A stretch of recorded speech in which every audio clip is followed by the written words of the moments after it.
Glórias a Deus. A paz do Senhor Jesus. Estamos aqui agora para mais uma aula da nossa Escola Bíblica Dominical, a lição de número 3. Nós estamos aqui na Assembleia de Deus, blindados no Senhor. A porta que Deus abriu para abençoar a cidade de Belém. Para você que nos assiste nesta manhã, a nossa igreja, ela se localiza no centro da cidade de Belém, na Avenida Nazaré, número 177, esquina da Travessa Doutor Moraes, cujo pastor dessa igreja é o pastor Zildomar Campelo, o homem que Deus colocou aqui para abençoar as nossas casas, nossas vidas, nossas famílias, e dentro da lição de hoje que nós vamos aprender a abençoar também o nosso ministério, porque todos nós temos uma chamada de Deus. Você tem uma chamada de Deus, por isso convide logo agora aí a sua família. Muitas famílias já estão conectadas conosco aí, já estão organizadas nas suas salas, né? Então compartilhe também essa mensagem para que possa alcançar muitas pessoas. Eu sou o pastor Raimundo Fonseca, né? Para as pessoas que não nos conhecem, junto com o pastor Sandro, todo domingo nós estamos aqui para ministrar uma palavra de Deus através do ensinamento da Bíblia Sagrada, que é o nosso manual. Nos sentimos muito à vontade, muito bem na presença de Deus, na casa de Deus, e nos sentimos muito melhor quando a sua vida também é alcançada e é abençoada. Amém? Eu quero de antemão convidar você também para toda terça-feira estar conectado conosco para um bate-papo, né? Na terça retrasada nós tratamos aqui sobre o que o crente pode e o que o crente não pode. Foi muito maravilhoso o nosso conhecimento, né? Mais um aprendizado. E nessa próxima terça nós vamos também dar nessa sequência o que é que o crente pode e o que é que o crente não pode. Se você tem aí alguma dúvida, você pode enviar para nós, para que a gente possa preparar aí uma resposta na altura, né? Para que a gente possa tirar essas dúvidas e esclarecer muitas perguntas. Amém? Então, você é o nosso convidado especial. Então nós estamos aqui com a nossa lição. Já estamos aqui iniciando a nossa Escola Bíblica Dominical. Temos aqui a Bíblia Sagrada, que é o nosso manual. Também temos a nossa revista da Escola Dominical, que nós vamos nesse trimestre estudar lições doutrinárias muito maravilhosas a respeito da primeira carta do apóstolo Paulo à igreja de Corinto. Uma igreja muito abençoada, muito rica, porém com muitos problemas. E muitas igrejas por aí enfrentam diversos problemas, né? Igual como a igreja de Corinto. Assim como Deus levantou Paulo, Deus levantou cada um de nós também para defendermos o reino de Deus aqui na terra. Amém?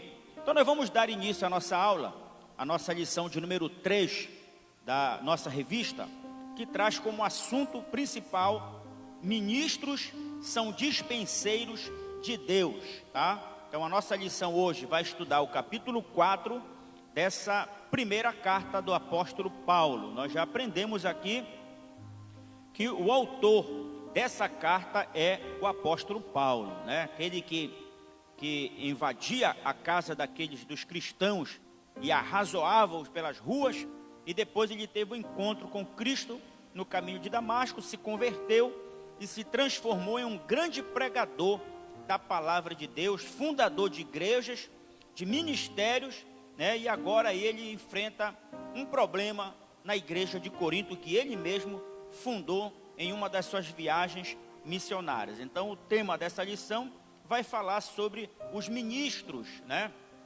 Os pastores, os apóstolos, os evangelistas, os líderes de missões, os líderes de igreja. Vai falar aqui a respeito desses ministros, né?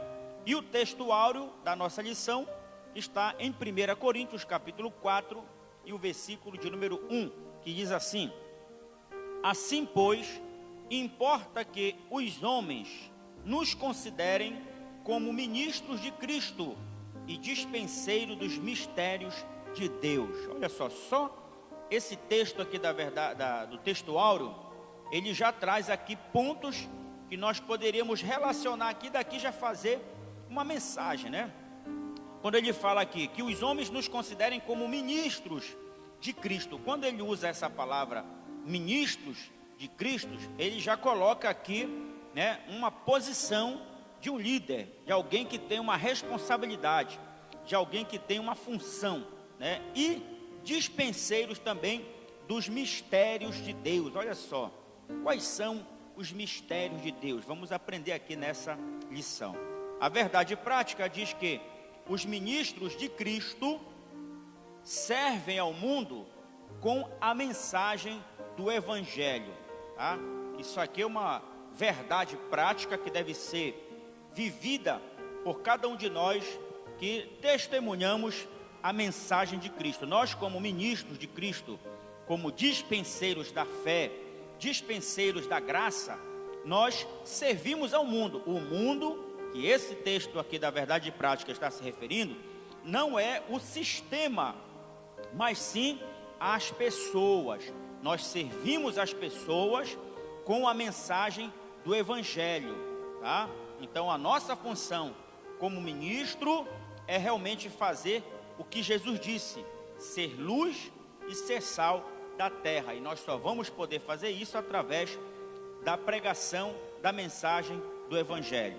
A nossa leitura bíblica está lá em 1 Coríntios capítulo 4, o versículo 1 até o versículo de número 20.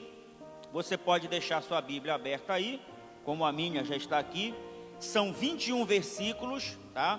Nós não vamos ler todos eles, mas nós vamos acompanhar no decorrer do estudo, tá? Cada ponto que nós formos falando está relacionado a um versículo.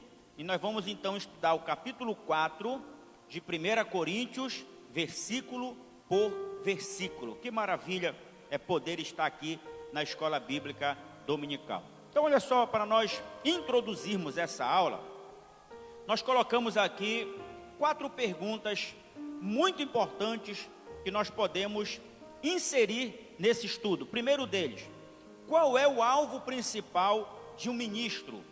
Quando falamos aqui do ministro, não estamos falando lá do ministro da Justiça, o ministro da Educação, o ministro da Saúde, não.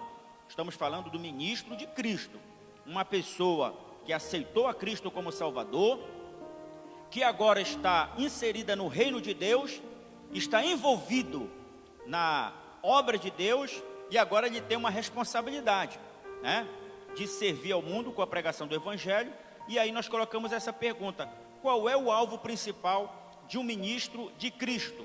Primeiro deles é tornar a igreja forte, sábia, ilustre e saudável, tá? Então a nossa função como ministro é fortalecer a sua fé, é fortalecer a sua esperança, é fazer com que a igreja de Cristo na terra seja forte, ao ponto de enfrentar as dificuldades, as adversidades como agora, né? Enfrentar a pandemia.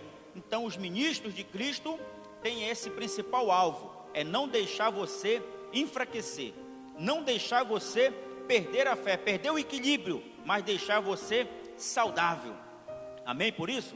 Então por isso que nós temos a responsabilidade de orar pelos nossos líderes, pelos nossos pastores, pelos ministros de Cristo, por aqueles que vão à guerra, por aqueles que vão à batalha. Nós temos que orar por eles, porque eles têm esse principal alvo, né, que é tornar você cada vez mais forte. A segunda pergunta é: que ataques poderá sofrer um ministro? Olha só.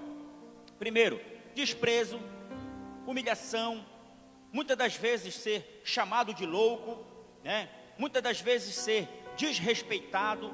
Quantas pessoas que não têm essa visão? E isso que nós estamos falando aqui estava acontecendo lá na igreja de Corinto. O pastor que estava lá, ele estava sofrendo, porque Paulo fundou a igreja, deixou pastores lá, passou Apolo, passou Cefas, né? E o pastor que estava lá atualmente estava sofrendo desprezo, humilhação, estavam chamando ele de louco, estavam desrespeitando, querendo tirar a autoridade dele. Mas havia lá uma família, que a Bíblia diz aqui em 1 Coríntios, que era a família de Cloe. Essa família era uma família que abraçou a fé, abraçou a causa e se colocava ali para realmente representar o Evangelho que havia sido ensinado e pregado pelo apóstolo Paulo.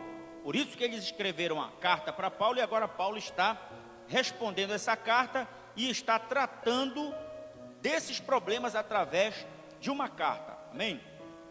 Agora, isso significa que os ministros do Evangelho, eles não são obrigados a serem desonrados, abandonados e desvalorizados. Não é porque um pastor, um líder de uma igreja, que muitas das vezes passa por dificuldade para estar à frente daquela missão, para manter aquela obra aberta, aquela obra funcionando, que ele tem que passar por essas adversidades, que ele tem que passar por esses momentos difíceis de abandono, muitas das vezes pelas pessoas, como o pastor da igreja de Corinto estava passando. Ele não era obrigado a passar a isso, né? E o que quer dizer esse ministro? Quer dizer aquele que está a serviço de uma obra, no caso, serviço da igreja de Corinto, serviço da igreja onde você faz parte, né? Então, por essa razão, é importante que nós venhamos a aprender o que é o ministro. E o que, se você quer conhecer realmente um ministro do Evangelho, um ministro da obra de Deus, vamos ver se ele está disposto a pagar o preço por aquela obra, tá? Então, é muito importante aqui algumas coisas que nós colocamos nessa lição e trazer para a nossa realidade. Então, o ponto número 1 da nossa lição, que fala do capítulo 4, do versículo 1 até o versículo 5, nós vamos aprender sobre os dispenseiros de Deus. Olha só, agora nós vamos falar sobre os dispenseiros de Deus. Isso aqui inclui os ministros de Deus, os que são encontrados fiéis e que cada um receberá de Deus a sua recompensa. Então, para nós entendermos aqui sobre os ministros de Deus, os dispenseiros de Deus, nós vamos puxar um pouco aqui o conhecimento a respeito do termo da palavra. O termo da palavra dispenseiro, nesse contexto, quer dizer um escravo qualificado. Olha só, quando alguém comprava um escravo e trazia para a sua fazenda, ele poderia se qualificar e assumir responsabilidades dentro da casa do seu senhor. O nosso caso, nós éramos escravos do mundo, escravos do pecado. Nós fomos comprados por Cristo através do seu sangue derramado na cruz do Calvário e nos trouxe para o seu reino, e agora nós somos um escravo qualificado. Nós estamos à disposição do reino de Deus, assumindo a responsabilidade de administrar a obra de Deus. Então, olha só, essa questão do termo dispenseiro é uma qualificação de mordomo. Olha só, é um mordomo que administra aquela casa do seu senhor. Ele tem acesso à dispensa e à administração. Então, ele passa a ser um escravo qualificado, que agora ele é um mordomo, né? Ele já passa a se vestir de forma diferente, ele já passa a aprender coisas diferentes e passa a aprender também a respeito da administração na dispensa da casa do seu senhor. Então, ele passa a ser de alta confiança, tá? Então, é um mordomo que nunca se acha dono, pois é extremamente subordinado ao seu senhor. Olha só o que é o dispenseiro, né? O seu senhor deposita confiança nele e ele tem no seu coração, na sua mente, falando do mordomo, ele tem a consciência de que ele não é dono de nada. Nós já começamos a aprender aqui que nós, como dispenseiros de Deus, temos que ter essa consciência de que tudo que nós temos não é nosso. Nós somos apenas administradores de tudo aquilo que Deus tem confiado a nós. Como administrador, ele sabe o que tem na dispensa e ele prepara o melhor para o seu Senhor. Então nós também, como dispenseiros de Deus, também temos que ter em mente que, como administrador, nós sabemos tudo que tem na dispensa de Deus, na Bíblia, na adoração, no louvor, no ofertar, no cultuar a Deus, e nós sabemos preparar o melhor para Ele. Então, como dispenseiros, nós temos que preparar o melhor culto para Deus, a melhor adoração para Deus, a melhor oferta, a melhor gratidão de tudo que nós temos, de tudo que nós somos, porque nós somos que? Um mordomo de Deus, um administrador de Deus, e nós temos que buscar conhecimento daquilo que agrada a Deus e ofertar a Ele o que há de melhor. Aí vem o termo mistérios de Deus, que é uma figura de linguagem, tá?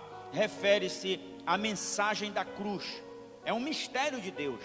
Só é revelado através do poder de Deus e não da capacidade humana. É aqui que começa o erro de muita gente, de muitos pregadores, de muitos pastores, de muitos dispenseiros, de muitos mordomos que acham que são o dono da casa, que querem utilizar-se da mesma autoridade do dono da casa.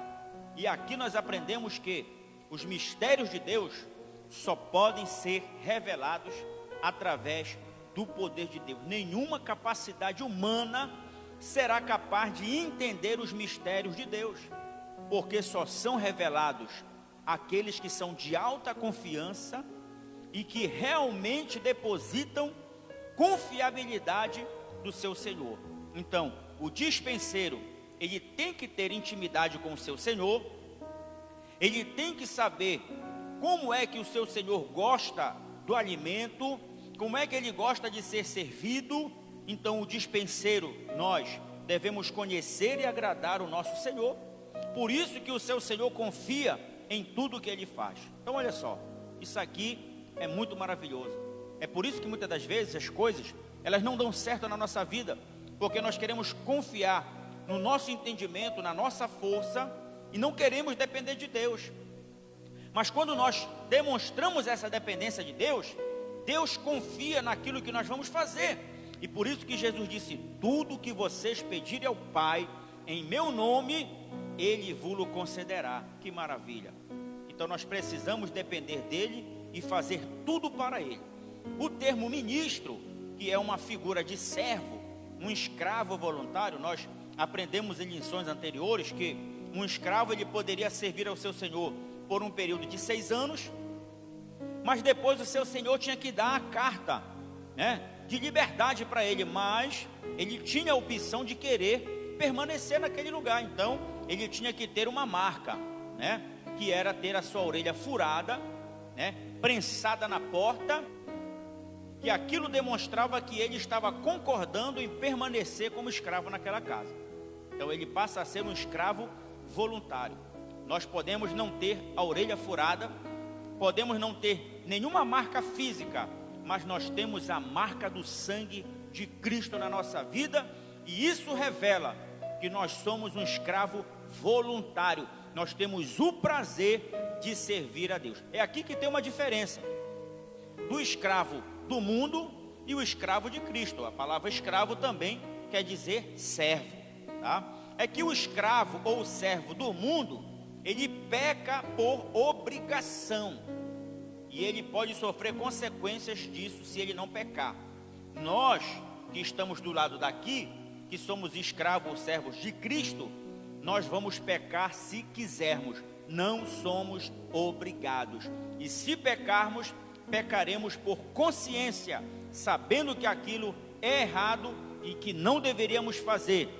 Por isso poderemos ser repreendidos pelo Senhor. Porém, quando repreendidos pelo Senhor, somos repreendidos porque Ele nos ama e Ele nos quer bem e não quer que a gente venha cometer erros novamente na nossa vida. Então, o termo ministro de Cristo, que é uma figura de servo, ele não busca popularidade, ele não busca glória para si, Aqueles que exigem reconhecimento, não, eu quero e exijo que eu seja chamado pela minha posição, eu tenho que chegar lá no lugar e ter as honras necessárias. Ele não busca popularidade, ele também não está apegado a coisas deste mundo, ou seja, querem viver na ostentação da vida. Isso não é um ministro de Cristo. Não foi isso que o apóstolo Paulo ensinou nessa primeira carta à igreja de Corinto, tá? Aí ele inclui também aí a fidelidade do ministro. É o que mais se espera de um mordomo, é a sua fidelidade. Meu irmão, se for para você ter uma secretária, um secretário na sua casa, que você tenha desconfiança, é melhor não ter. Se for para você sair para o seu trabalho e ficar preocupado se realmente a pessoa que está na sua casa lá é de confiança, então é melhor dispensar. Não é verdade? Então, da mesma forma, Cristo nos chamou para sermos mordomos fiéis. Ele quer que quando eu for para o meu trabalho, eu permaneça fiel. Ele quer que quando eu estiver na rua, eu permaneça fiel. Ele quer que eu seja fiel, assim como eu sou fiel na igreja. Ele quer que eu seja fiel assim como eu sou fiel na presença dele. Então ele quer que eu seja fiel em todo e qualquer lugar. Então, o apóstolo Paulo, mesmo sendo julgado pelo povo de Corinto, ele não se preocupa com o que pensam ou com o que acham dele. Se duvidam de alguma coisa, ele não tem essa preocupação, porque na sua consciência ele sabe que ele é fiel e que ele tem se esforçado ao máximo para ser fiel. Então, o que mais importa para um mordomo fiel é a sua consciência. Não se preocupe com o que as pessoas falam ou pensam de você. Não se preocupe se elas ficam lhe julgando porque você vai à igreja, porque você ora, porque você liga um som na sua casa colocando um hino para tocar. Aí as pessoas querem lhe julgar. Não se preocupe com isso, que o que é mais importante e o que vai pesar mais é a sua consciência. Então, independente dos julgamentos alheios, um bom mordomo, ele aguarda o resultado final do seu senhor. Olha só, se o mordomo de uma casa, ele não se preocupa com o que pensam dele, o que vale para ele é a sua consciência, e ele aguarda o resultado final do seu senhor, o que dirá de nós, que nos julgamos pela nossa fé, julgamos pelo aquilo que a gente acredita, julgamos a gente por aquilo que a gente prega, julgamos a gente por aquilo que a gente canta, por aquilo que a gente adora. O que importa para nós é o que Deus pensa ao nosso respeito, e que vai chegar o dia em que nós vamos nos apresentar diante do tribunal dele, e ele vai revelar o resultado final, se nós fomos bons ou se nós fomos ruins nas nossas atividades como mordomos aqui na terra. Sobre a recompensa do ministro, que o apóstolo Paulo fala, ele ensina que naquele grande dia do julgamento, o Senhor vai revelar o oculto dos corações. É nesse dia que ele vai revelar se tudo que eu fiz foi de coração. É nesse dia que ele vai revelar se tudo aquilo que eu cantei foi para me gloriar ou foi para adorar a Deus. É nesse dia que ele vai revelar se aquilo que eu preguei, se aquilo que eu estou ensinando agora aqui para você é para abençoar a sua vida ou para aumentar a minha popularidade. É nesse dia. É nesse dia que ele vai colocar na balança, e ele vai revelar, e você vai poder dizer: poxa, tudo aquilo que o pastor Raimundo falou, ensinou, era para ele? Não era para edificar o reino de Deus? Então muitas pessoas podem estar até nos julgando. Quando nós estamos aqui na live, cantando, pregando, ensinando, fazendo culto, as pessoas estão dizendo: e olha lá, a pastora está cantando lá, olha o pastor, olha o irmão fulano também, é isso, aquilo outro. Não importa o que as pessoas estão julgando, o que importa é que nós estamos aqui fazendo de coração para que o nome do Senhor seja glorificado e você tenha a sua vida abençoada. É isso que é ser um mordomo fiel, que não busca a popularidade e não se preocupa com o que as pessoas pensam ou o que as pessoas acham. Então, portanto, somente o Senhor pode recompensar o seu servo pelos seus serviços. A nossa recompensa não vem de homens, a nossa recompensa não vem de pessoas terrenas, não depende de bens materiais. Os bens materiais são reflexos daquilo que Deus tem feito na nossa vida. Se você quer abençoar um ministro, se você quer abençoar um servo de Deus, abençoe, mas abençoe porque Deus está lhe abençoando. Não abençoe para Deus abençoar mais você. Não, eu vou abençoar a obra de Deus porque eu quero que Deus me dê mais. Deus não é caderneta de poupança. Deus é Deus de promessa. Então, quanto mais você semear no reino de Deus, mais você vai produzir, porque essa é a lei da semeadura. E a lei da semeadura não erra. Aquilo que o homem plantar, isso ele vai colher. Então, plante coisas boas no reino de Deus. E o apóstolo Paulo aqui, ele escreve essa carta para a igreja de Corinto, porque o pastor que estava lá na igreja de Corinto estava sofrendo represálias por grupos de facções que estavam dividindo a igreja. Aí o pastor não conseguia respirar, O pastor não conseguia administrar a obra de Deus, porque os pensamentos estavam divididos. E quando um reino é dividido, ele não prospera. E muitas das vezes, eu vou me incluir nisso aqui, porque eu não sou melhor do que ninguém. Muitas das vezes nós criamos situações em meio à igreja, e quem sofre é o pastor dela, quem sofre é o líder dela. Quando o pastor, ele quer fazer, quando o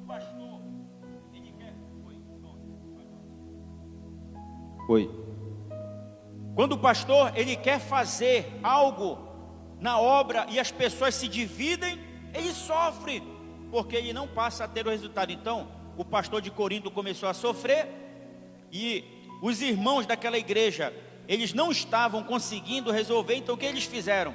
Eles escreveram para Paulo, e Paulo agora está tratando aqui, como eu estou tratando com você, falando sobre o ministro, falando sobre o mordomo, falando sobre a fidelidade dele, e falando também sobre a recompensa. Isso aqui é fundamental, meu irmão. Deixa eu dizer uma coisa para mim e para você: se nós queremos ver a nossa igreja crescer, prosperar, nós temos que abençoar o reino de Deus. E para isso, nós precisamos dar suporte à nossa liderança. Nós precisamos dar suporte ao pastor dessa igreja. Nós precisamos dar suporte ao líder da missão que você faz parte. Você precisa estar lá, cooperar, ajudar, porque amanhã você também pode ser um dispenseiro. Você também pode ser um ministro. Hoje é o pastor que está aqui, amanhã pode ser você. Você vai querer que faça para você o que você fazia para o pastor lá? Então olha só o que a família de Chloe fez: escreveu para Paulo e pediu ajuda dele. Isso aqui é muito importante. Então, se você tem dificuldade na sua missão, ou até na sua vida de crente, escreva uma carta para o pastor, peça para ele orientações. Pastor, o que é que nós vamos fazer? O que é que nós precisamos? Qual é a sua orientação sobre essa missão aqui? Ele vai direcionado por Deus, porque ele também é um ministro de Deus, ele é um dispenseiro da casa de Deus, e ele sabe o que é melhor para agradar o seu Senhor. Amém? Já estudamos o primeiro ponto da nossa lição, e agora a gente vai para o segundo ponto da nossa lição, que é: o ministro é humilde. Isso aqui é fundamental. Agora a gente vai estudar o versículo 6 até o versículo 13. Dentro dele tem que tudo vem de Deus, o espetáculo ao mundo, lixo e escória do mundo. Aqui começa a doutrina. Aqui começa Paulo doutrinando. Paulo está doutrinando o pastor da igreja, e agora ele está doutrinando os irmãos. Então isso aqui é para nós. Volto a dizer, como falei na primeira lição, isso aqui não é café com leite. Isso aqui é alimento sólido. É para fortalecer a minha fé. Se eu, como ministro, estava agindo de forma errada, agora eu estou aqui com uma receita de como melhorar o meu ministério, de como melhorar a minha vida de crente. De repente, eu achava que eu estava arrebentando a boca do balão, e agora eu descobri que o balão arrebentou, eu caí, e eu tenho que melhorar, tá bom? Então, primeiro, tudo vem de Deus. Paulo, o apóstolo, ele faz uma ironia aos crentes de Corinto sobre a sua autoavaliação. Olha aí, que começa: a igreja se achava rica em tudo, porém se esquecia que tudo veio de Deus. Olha só, a igreja de Corinto era rica. Vamos imaginar que Paulo chegou na sua viagem missionária e começou a evangelizar as famílias, né? A família de Chloe, por exemplo, que é a família citada aqui na Bíblia. E ali começou uma célula, e essa célula foi crescendo, e agora ela se desenvolveu, se transformou em uma igreja, né? E agora essa igreja cresceu, e aí começou os irmãos serem abençoados financeiramente, profissionalmente, nos seus comércios, nas suas pescas, nas suas embarcações. E agora eles se tornaram ricos, fartos, começaram a se vestir melhor, começaram a usar as melhores joias, começaram a se alimentar melhor. Acaba o culto, vai para a lanchonete, vai para a hamburgueria, vai para a pizzaria, vai para a churrascaria. Aí todo mundo pega o seu carro, né? Talvez naquela época não existia um carro 4 rodas com motor de tantas cilindradas, tantos cavalos, mas saíam nas suas carruagens, né? Aí iam comemorar, e o pastor ficava lá. Ninguém convidava o pastor sequer para comer uma pizza com eles, um churrasco, né? Aí eles se achavam ricos. Não, porque, meu irmão, olha, depois que eu entrei nessa igreja, a minha vida mudou, transformou. Eu adquiri um bom trabalho, um bom emprego, fiz uma faculdade, tenho grandes conhecimentos, hoje sou um grande advogado, eu sou um grande médico, eu tenho popularidade, sou conhecido. Meu irmão, deixa eu dizer uma coisa, Paulo disse aqui para eles: tudo que vocês têm, vocês não teriam se não viesse de Deus. Então tudo veio de Deus, e o nosso maior erro é nos achar autossuficientes e esquecer que tudo provém de Deus. Se você hoje está em uma igreja rica, abençoada, se você hoje mora em grandes condomínios, grandes apartamentos, casas luxuosas, se você tem um carro na sua garagem, você tem um barco, uma lancha, você tem uma chácara, uma fazenda, meu irmão, levante a sua mão para cima, agradeça a Deus, porque tudo provém de Deus. Deus abriu a janela do céu e derramou bênçãos sem medidas na sua vida, porque nós reconhecemos que tudo vem de Deus. Então, não devemos acreditar que nós temos algum mérito em alguma coisa, que nós somos merecedores por causa daquilo que nós fazemos. Não, pastor, o senhor está falando algo errado, porque eu sei palestrar muito bem, eu sei consultar muito bem, eu trato bem meus clientes. Meu irmão, é Deus que dá sabedoria, é Deus que dá visão para você. Você quer vender bem naquilo que você vende? Então peça para Deus, e Deus vai abrir os teus olhos, vai te dar entendimento, sabedoria, você vai se destacar. Mas não esqueça que se você chegou aonde você chegou, é porque foi Deus.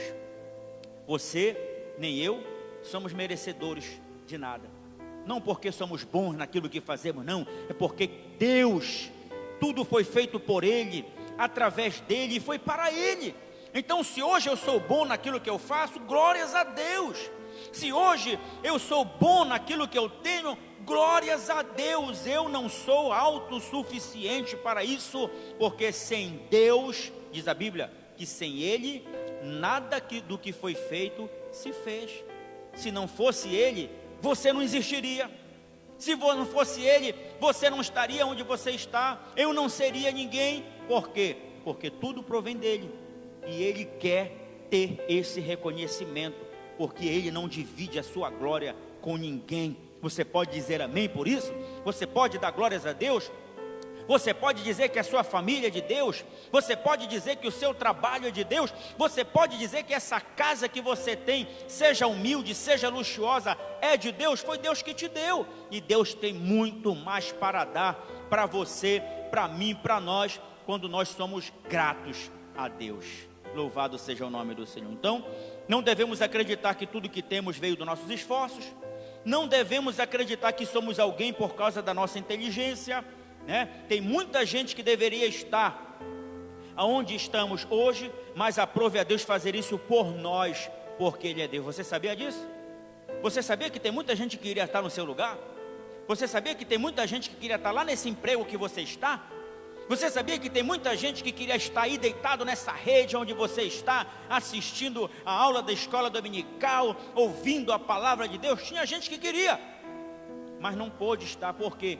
Porque se sentiu autossuficiente, achou que não precisava de Deus, achou que não dependia da ajuda de ninguém. Não, meu irmão, os conselhos que o pastor deu lá na igreja, não serve para mim. Eu vou seguir aqui a minha inteligência, né? Vou seguir aqui o meu psicológico, eu vou seguir aqui meus estudos. Meu irmão, aprove a Deus você ser o que você é. Aprove a Deus você ter o que você tem. Aprove a Deus você chegar aonde você chegou. E quer mais?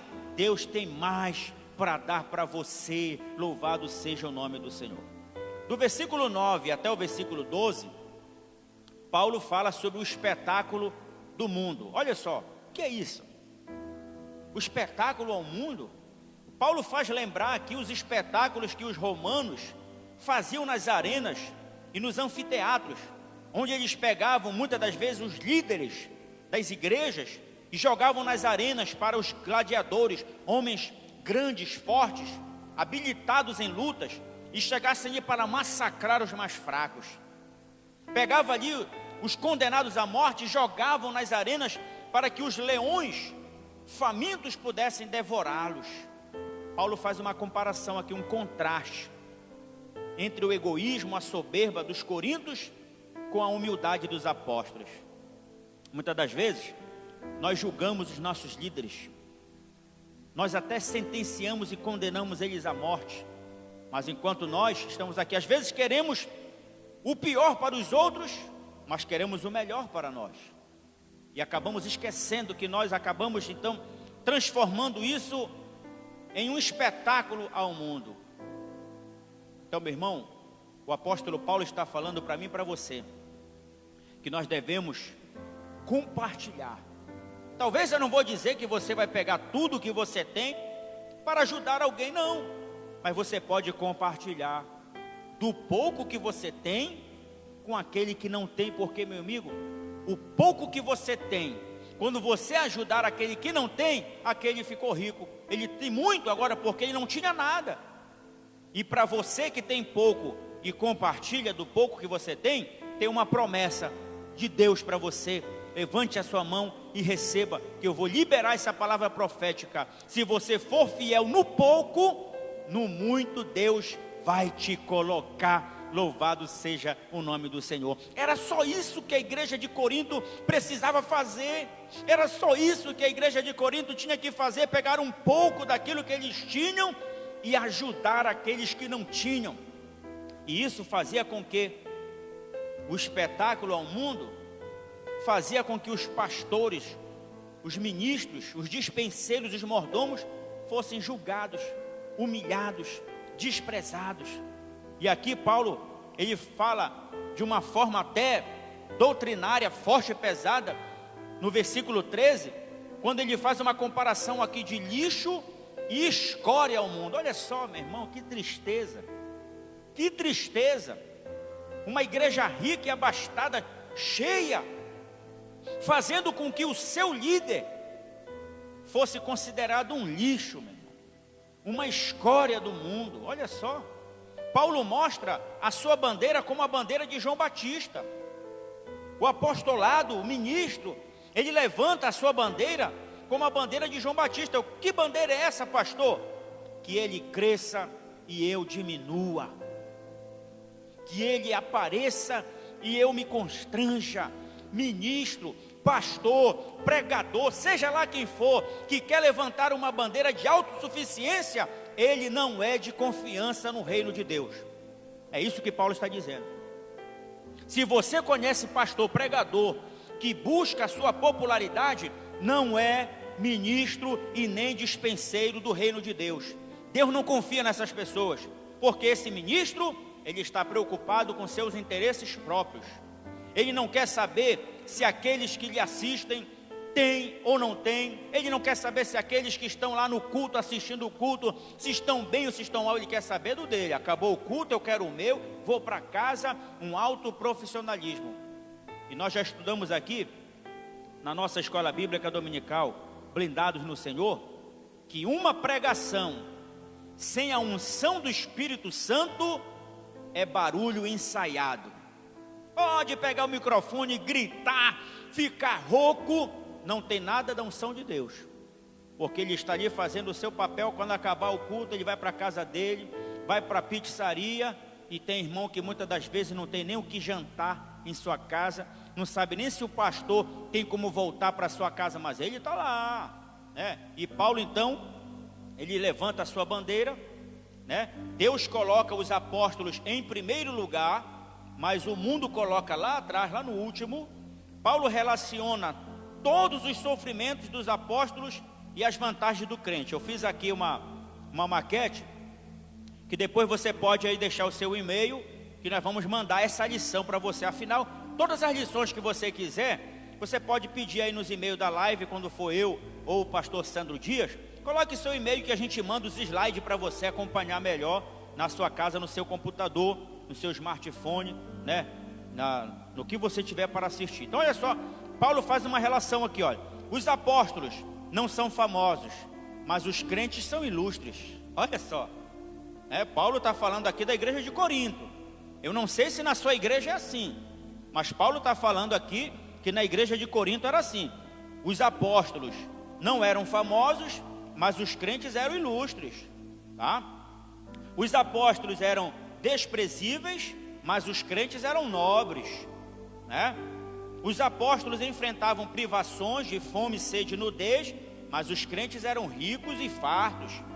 Os apóstolos não tinham nem aonde morar, mas os crentes habitavam nos seus palácios. Olha só, isso fazia com que ser um pastor para a sociedade era um lixo. E ser pastor para viver essa vida que esse pastor vive aí? Não, olha, escória do mundo. Não. É por essa razão, irmãos, que muitas das vezes um pastor, vou falar algo aqui que é verdade, e se tiver algum pastor aí que nos assiste, Deus vai falar com você.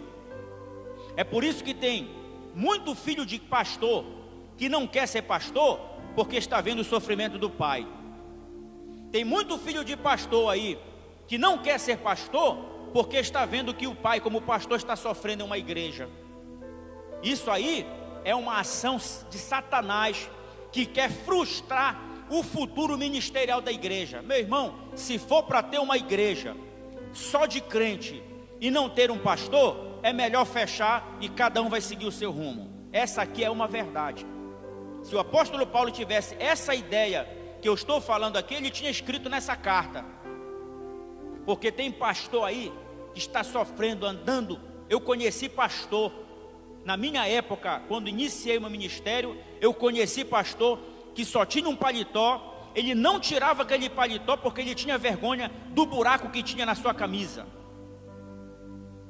Eu conheci a esposa do pastor, e a minha esposa Beth, que está nos assistindo, sabe do que eu estou falando, porque ela também conheceu esse pastor que eu estou falando aqui.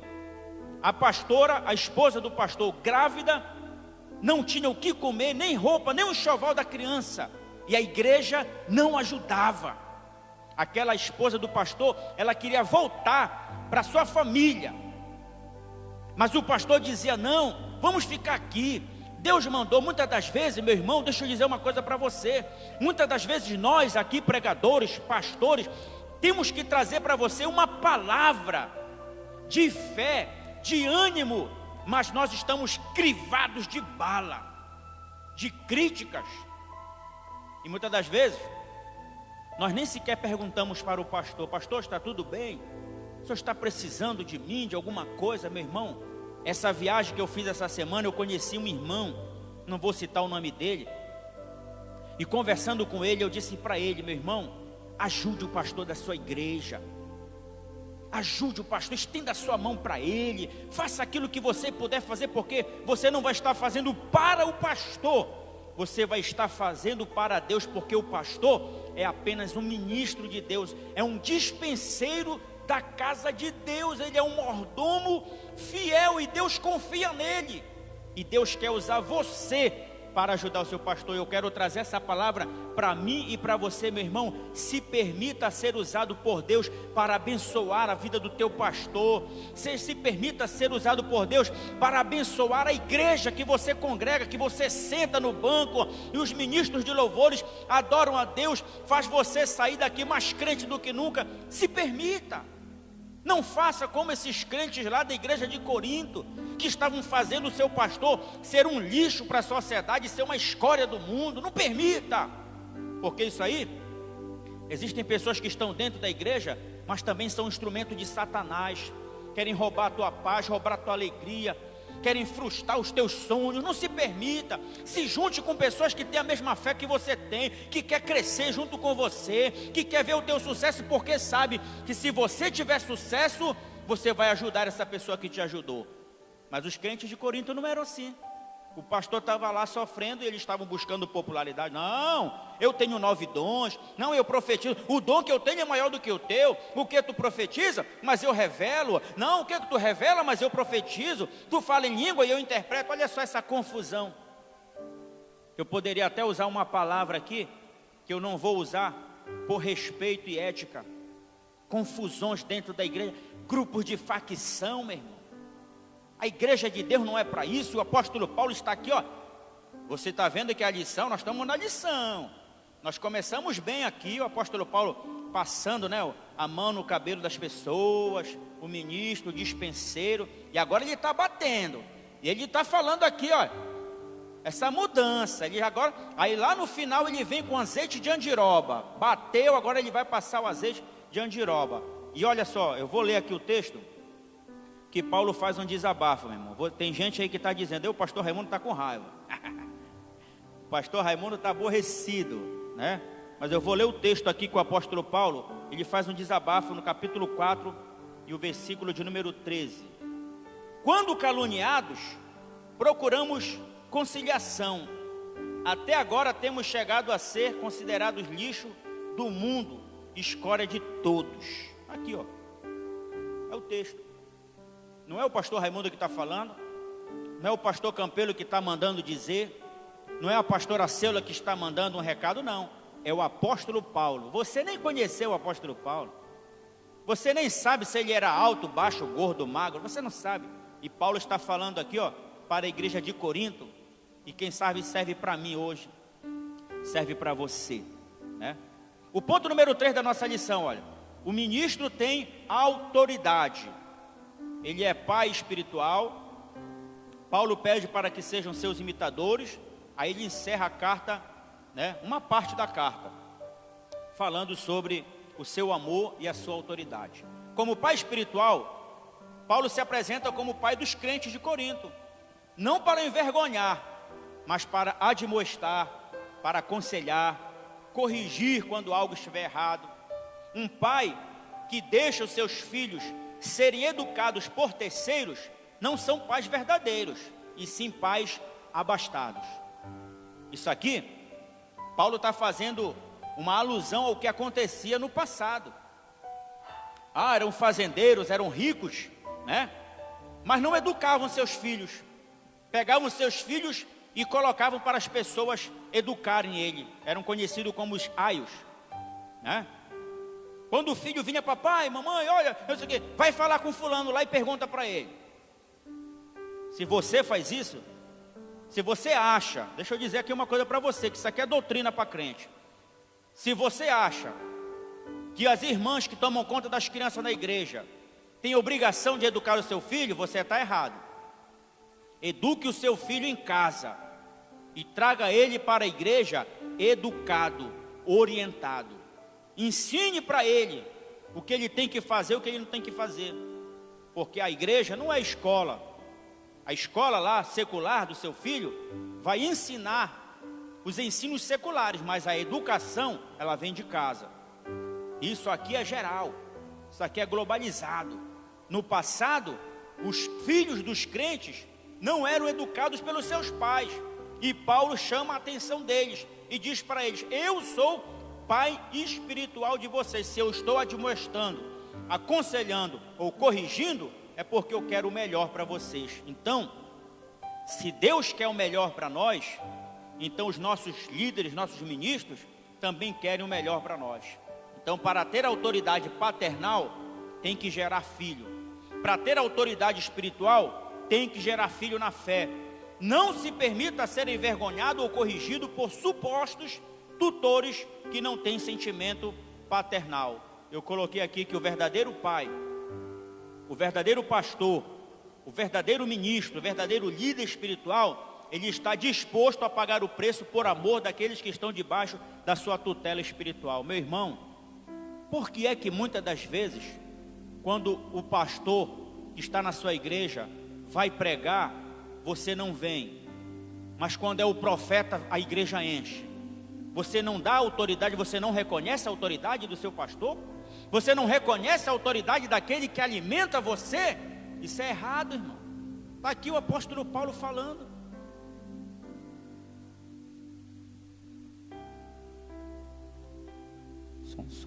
Está aqui o apóstolo Paulo ensinando e corrigindo os crentes da igreja de Corinto.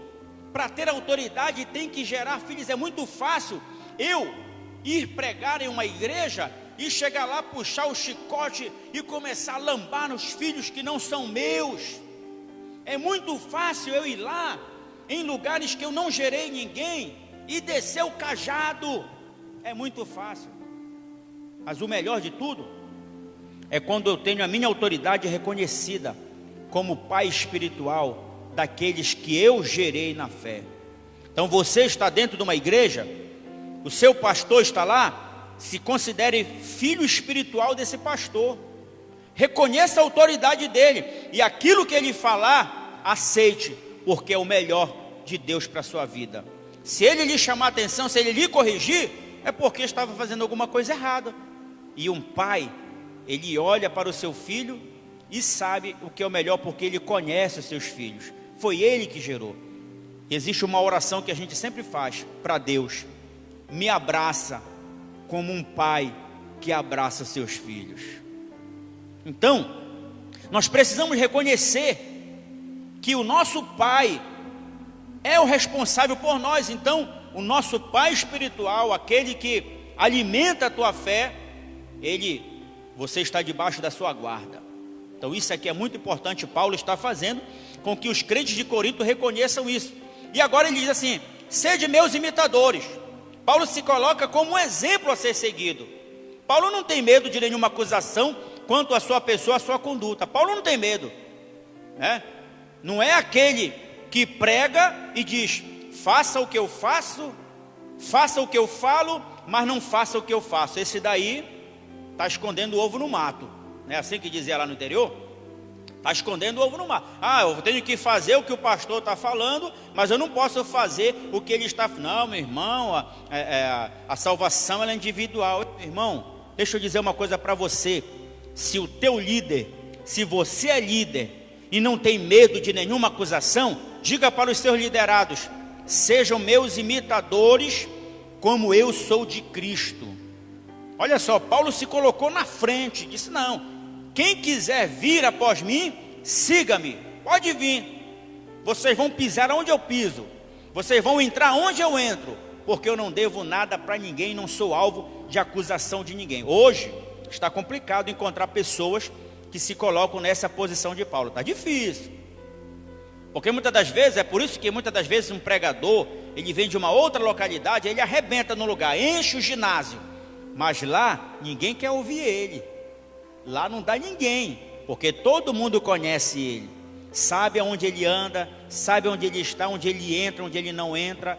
Mas o apóstolo Paulo disse: sejam meus imitadores, não devo nada para ninguém, não sou alvo da acusação de ninguém e não tenho medo de nada. E se quiserem até me matar, pode me matar, porque eu morrer para mim é lucro. Olha só, Paulo tinha convicção, meu irmão. Paulo é um exemplo a ser seguido. Então, seguir exemplos de homens é muito fácil. É muito fácil.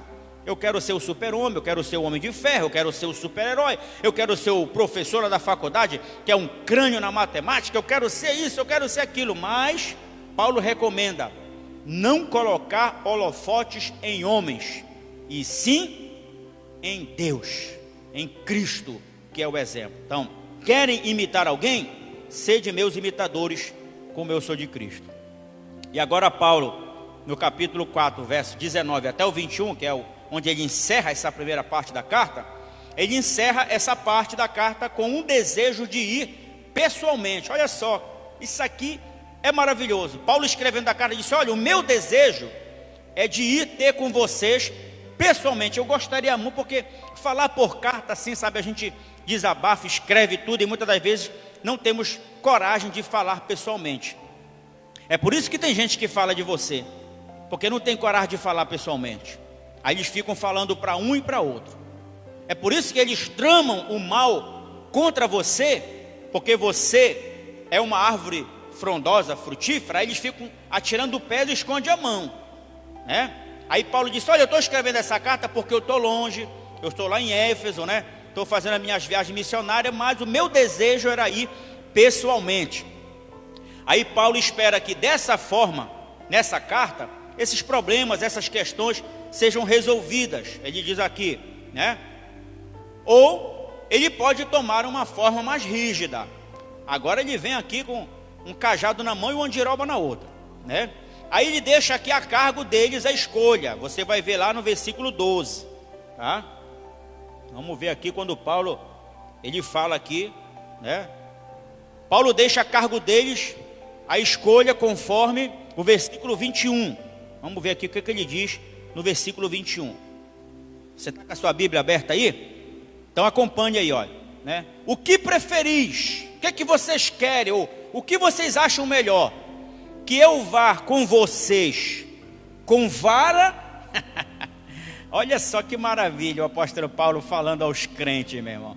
Se hoje um pastor dizer que vai baixar a vara em alguém, isso aí vai virar caso de justiça. Vão jogar o pastor na justiça, vão querer indenização por danos morais e um monte de coisa, né? Aí o apóstolo Paulo diz, o que é que vocês escolhem? Que eu vá aí com vocês com vara ou com amor e espírito de mansidão? O que é que vocês preferem? Será que essa carta vai resolver? Começa a imaginar que eles então, reconhecendo a autoridade do apóstolo Paulo, diz, olha, vamos se organizar logo aí, bora acabar com esses grupos de facção, vamos ser só um corpo, né? Vamos pensar todo mundo igual, porque Paulo vai chegar, e se ele chegar, ai meu Deus, se o apóstolo Paulo entrar por essa porta aí, meu irmão, o negócio vai pegar. Olha só, ele não perdeu a autoridade dele. Por quê? Porque ele é pai.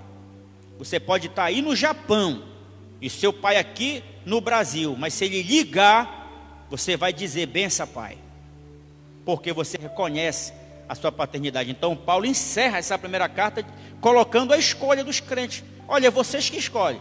Ou vocês resolvem logo esse problema de vocês através dessa carta, ou então eu vou aí com vara. E aí não vai mais ter conversa, porque tudo o que ele tinha que falar, ele falou nessa carta. Então, Paulo mostra a sua autoridade apostólica, pastoral, paternal e espiritual. Amém? E a nossa aplicação pessoal, ela encerra dizendo que a grande bandeira do ministro do Evangelho continua sendo a mesma de João Batista. Importa que Jesus cresça e eu diminua. Amém? Você poderia até imprimir essa frase e colocar aí na porta da sua casa. Que Jesus cresça e eu diminua. Reconhecendo essa paternidade de Jesus. Então, essa lição de hoje, ela seja uma lição de alimento espiritual para a tua vida. Que você seja crente melhor, que você seja filho espiritual melhor, que você seja adorador melhor, que hoje, quando você vem para o culto na igreja, que você venha com a melhor adoração, que você venha com a melhor oferta de gratidão, que você venha com seu coração aberto, dizendo, hoje eu sou melhor do que ontem, que ele cresça e eu diminua. Amém? Eu quero abençoar a sua vida nessa manhã de domingo, que você tenha aí um domingo ricamente abençoado, que você possa pegar essa live e assistir quantas vezes você quiser, que você possa mandar lá para aquele irmão que você sabe que precisa dessa palavra, e que você possa ficar mastigando ela dia a dia, de manhã, de tarde, de noite, e dizendo, não, esse ensinamento de Paulo para a minha vida aqui vai fazer com que eu seja o melhor crente, o melhor servo, o melhor funcionário, o melhor patrão, o melhor esposo, o melhor filho. Eu vou ser tudo melhor, porque tudo provém de Deus. Você pode dizer amém por isso? Então vamos orar nessa manhã. Quero orar por você, junto com você. Segure a mão do seu irmão que está aí do seu lado, segure a mão dos seus familiares, Eu sei que tem gente aí que está já se sentindo cheio, do alimento da palavra de Deus. Então vamos orar ao Senhor.